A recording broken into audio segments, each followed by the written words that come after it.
중학 영단어로 이렇게 어려워 보인 단점을 쉬운 명사, 구로 만들기 함께 진행해 볼게요. 영어 어휘 어떻게 좀 해결 안 되나?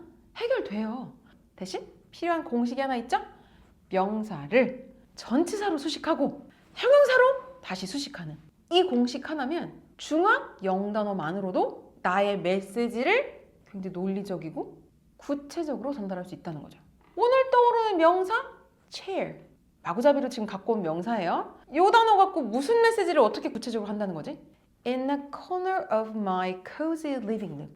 그러면 이 체어는 어떻게 될 것 같아? Softly cushioned.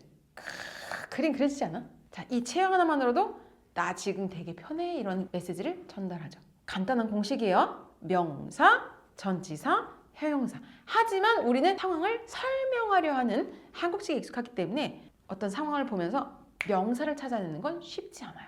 그래서 스텔라가 함께합니다. 저렇게 쉬운 명사 그리고 구체화된 명사고만으로도 나의 메시지를 전달할 수 있구나라는 긍정적인 경험을 자꾸 쌓다 보면 계속 노출하다 보면 영어식 회로가 자연스럽게 만들어지는 거죠. 오늘 주제는요. What's your weak point? 너 단점이 뭐니?를 문장 없이 중학 영단어만으로 구문으로 정확하게 전달해 보도록 할게요. 오늘은요 공식을 적용하기 전에 한국말로 좀 얘기해 봅시다. 여러분 단점이 뭐예요? 저 되게 덤벙거려요. 이러고 가서 말하면 안 보고 싶지? 이러면 안 돼. 머리 긁지 마. 면접에서는요 부정적인 단어는 좋지 않아요. 잘 생각해 보세요. 그 상황을 보면 왜 덤벙거릴까? 막 뛰다니는 내 모습이 보이지 않아? Fast doer. 뭔가 좀 행동이 빠른 애들이 막 실수하고 깨트리고 덤벙거리고 그래서 덤벙거려라는 되게 부정적인 말을 쓸 것 같으면 나는 왜 그럴까 고민하면서 저는 행동이 남들에 비해 좀 빨라요. 면접에서 되게 자주 쓸 표현인데요. A little, slightly, relatively. 상대적으로 약간 좀 이런 표현을 써준다면 단점이 약간 순화되는 느낌이 좀 있죠. 여러분 또 어떤 대표적인 단점이 있어요? 저는 게으릅니다. 안 보고 싶잖아. 게으른 아이들은요 딱 두 가지 부류가 있어. 왜일까를 생각해 본 적이 없죠? 되게 게으른 애들은요 첫 번째 에임이 되게 높은 애들이에요. Too high aim. 에임이 너무 높은 애들 있지. 너무 높아. 저걸 어떻게 해? 이런 애들이 레이지예요. 근데 말씀드렸죠? 이런 단점은요 장점으로 승화가 되거나 이 단점을 극복하는 방법을 반드시 알고 있어야 돼. Gradual step이라든지 아니면 several goals to the final goal. 거기까지 되게 작은 계획들과 목표들이 있습니다라는 부분들을 얘기해줘야 하고요. 또 요런 애들이 또 레이지하죠. 생각이 되게 많은 사람도 있어. 네가 보기엔 내가 레이지해 보이지만 난 머릿속에 엄청 바빠. 이것저것 생각이 되게 많은 애들은 일단 여기서 에너지 소모가 너무 크다 보니까 피지컬로 움직이기가 좀 힘들어해요. 맞죠? 나 그런 거 같지? 그런 애들 되게 많아. 레이지합니다. 그렇게 하면 안 돼. Too much thoughts. 에너지를 충전할 시간이 조금 필요합니다. A little bit more time to recharge me. 남들보다 조금 충전하는 시간이 오래 걸려요. 그래서 일요일 내내 잔다는 거죠. 여러분의 단점을 왜 그런지는 잘 생각해 보실 필요가 있다는 거죠. 제 단점을 어떤 학생이 하나 물어보더라고요. 저는 좀 스케줄에 한 5분 정도 늦는 경향이 있습니다. 좀 많은 스케줄들을 너무 타이트하게 짜다 보니 이 스케줄들이 좀 밀리는 경향이 있어 5분 정도 좀 시작이 늦거나 도착이 늦는 경향이 있습니다. 그래서 저는요 스케줄을 짤 때 항상 중간에 브레이크를 10분 정도 둡니다. 되게 열심히 사는 애로 보이지 않나요? 그렇죠. 단점은 나의 장점을 어필할 수 있는 굉장히 좋은 기회다라고 알고 계시면 돼요. 자, 이제 본격적으로 중학 영단어로 이렇게 어려워 보인 단점을 쉬운 명사, 구로 만들기 함께 진행해 볼게요. 너무 덤벙거리고 실수를 많이 해요 라고 하시는 분들 어떤 경향이 있다 그랬어요? 막 이런 애들 있죠. 막 열심히 달리는 애들. 그걸 명사를 어떻게 하지? 여러분 머릿속에 두가 떠오르죠? 두. 뭔가를 그냥 하잖아. 두어. 나는 두어야. 두어는 두어인데 within a second. 엄청 빨라? 그럼 앞에 어울리는 건 뭐겠어요? quick doer. 두어를 조금 예쁜 단어로 보면 action taker라고 할 수 있거든요. fast action taker relatively. 상대적으로 남들에 비해 조금 빨라요 정도의 느낌이에요. 그게 왜 나쁜지 반드시 여기서 언급. 미스테이크, 실수가 잦아요. 이것도 너무 좀 센 단어 아니야? 순화하면 어떻게 되냐면 남들이 한 번 할 거 저는 두 번이래요. 미스테이크보다는요 더블 워크로 가시면 돼요. 근데 매번 그러면 안 돼요. 여기도 약간 순화하면 double work in some processes or steps. 어떤 스텝에서는 조금 더블 워크 하는 경향이 있습니다. 두 번째 일할 때 여러분 어떻게 일해야 돼? 생각을 하면서 해야지. Very thoughtful double work in some processes and steps. Fast action taker within a second. 그게 왜 나쁘니? Thoughtful double work in some steps. 나쁜 점이야. 근데 순화해서 얘기해 주니까 단점인데 결격한 단점은 느껴지진 않죠? 단점은 장점으로 승화하거나 아니면 이걸 해결하는 방법을 알고 있어야 돼. 잦은 실수를 하는 애들은 무조건 체크리스트 있어야 돼. But my own checklist, documenting, acting, filing. 뭔가 이런 다양한 일들을 할 때 체크리스트가 있습니다. 자, 여기서 단어를 살짝 올려볼게요. My personalized detailed checklist. 그럼 아까 되게 성격 급한 애들이 여기다 디테일까지 넣어주면 보완되는 느낌이 확실히 있죠? 단어를 살짝 바꿔볼게요. Action, documentation, organization. 어려운 단어는 없네요, 그죠? 여러분이 조금 더 깊이 고민하는데 얘를 어떤 명사로 쓸까? 얘를 어떤 전치사로 고민해볼까? 상황을 담아내는 거니까 시간이나 장소나 또 다른 사물이나 또 다른 사람, 목적, 수단 등등을 넣으시고요. 다시 형용사를 넣으시면 돼요. 또 한번 연습해볼게요. 여러분의 단점 중에 그런 거 있어. 느려요. 느린 애 안 뽑고 싶어? 왜 느릴까? 느린 것도 여러분 고민을 안 해봐서 그런데 두 부류가 있어요. 왜 되게 꼼꼼한 애들 느려. 확인하고 또 확인하고 이런 애들 느려. 또 이제 이런 애들 있어. 시작이 느린 애들이 또 있어.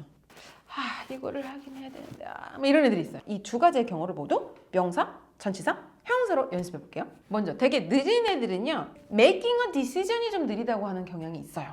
making a decision이 단점이야. 왜? After considering many factors. 그렇게 되면 이 making decision이 어떻게 써요? slow겠네요. A bit slow decision making after considering several factors. 저게 나빠 보이긴 하는데 또 고를 많이 한다고 하니까 아주 결격한 단점을 보이진 않지만 결정하는 데 있어서 좀 시간이 걸리면 왜 나쁘냐면 extra hours even after regular work. 일과가 끝났는데도 자꾸 이렇게 업무를 자꾸 하게 되는 그런 부분들이 단점입니다. 잘 봐봐. 저는 야근을 할 정도로 되게 성실한 사람입니다로 보일 수도 있고 회사 입장에서 사실은 야근해도 돼. 일만 열심히 해준다면. 단점인 듯 장점으로 보이는 이런 애매한 경계선을 계속 연습하고 있고요. 그러면 이 단점을 어떻게 극복하는지에 대한 방법을 반드시 알고 계셔야 하는데 이때 필요한 명사? 리미트가 좀 있어야 돼. 리미트. 어떤 리미트? limit in time. 세워라 내워라까지 extra hour를 쓰면 안 되고 limit in time. 시간에 제한을 둔다. 이런 표현을 저는 항상 time slot이라고 얘기해요.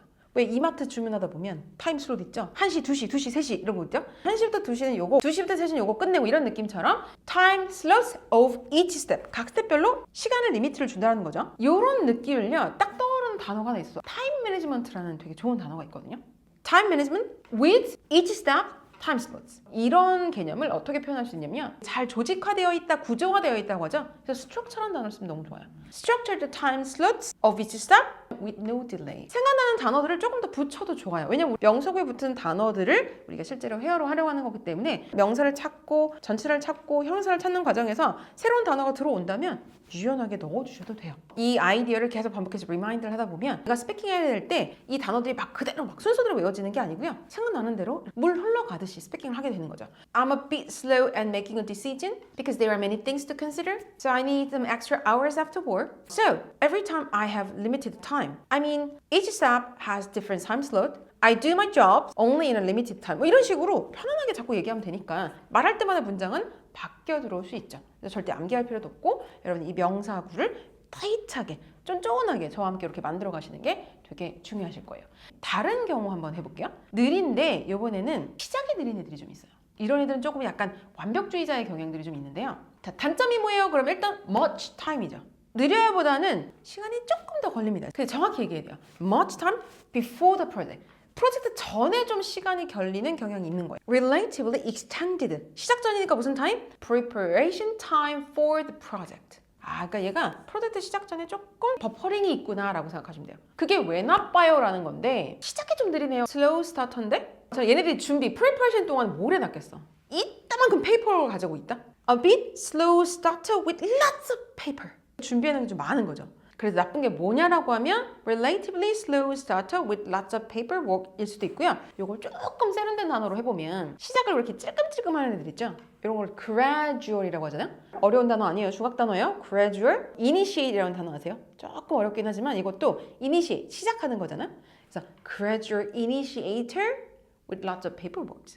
별거 단어 아닌데도 영어가 굉장히 세련되게 느껴지죠? 자, 명사를 찾으면 starter, beginner, initiator 이렇게 단어를 보면 비슷한 단어들을 좀 찾을 수 있고요. 그런 단어를 찾고 싶다면 이유와 사전을 뒤져서 조금 더 난이도 있는 단어로 여러분이 레벨업 하는 것도 어렵진 않겠죠.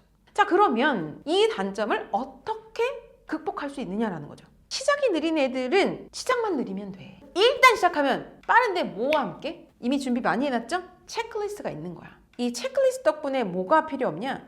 No more check이네요. No more check thanks to the checklist. 체크리스트에 대한 어떤 형용사를 붙여줄 수 있겠어요? Useful checklist.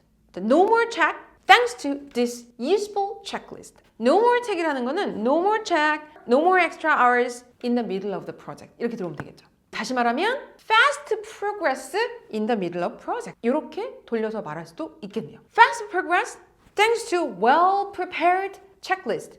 No more check. 중학 영단어의 수준으로 나의 단점을 장점으로 승화시키는 것까지 모두 마무리했는데요. 비법은 딱 하나예요, 여러분. 명사를 전치사와 형용사로 수식하는 건데 그러기 위해서는 우리가 원래 말하던 한국식으로 계속 얘기해서는 안 되고요. 명사를 잡고 내가 왜 그랬지? 이유를 생각해 본다든지 그 옆에 뭐가 있지? 또 다른 무언가를 수식해 본다든지 내가 누구와 함께 했지? 어떤 사람을 갖고 온다든지 어떤 수단을 고민해 본다라든지 명사에 놓인 상황을 깊이 고민하다 보면 이렇게 살이 붙어가는 경험을 하시게 될 겁니다. 마지막으로 한번 해볼게요. Class. 누구와 함께? With Stella. 어때요? Interesting class with Stella. 이해되셨죠? 일단 던져놓고 가만히 있어봐. 상황이 뭔지를 고민하면 하고 싶은 말이 생긴다. 이런 긍정적인 경험 계속 함께 하실 거고요. 다음 주에는 또 다른 난이도 있는 질문으로 쉬운 중학 영단어로 영어식 명사구 만들기 계속 이어가도록 하겠습니다. See you next time. Bye bye.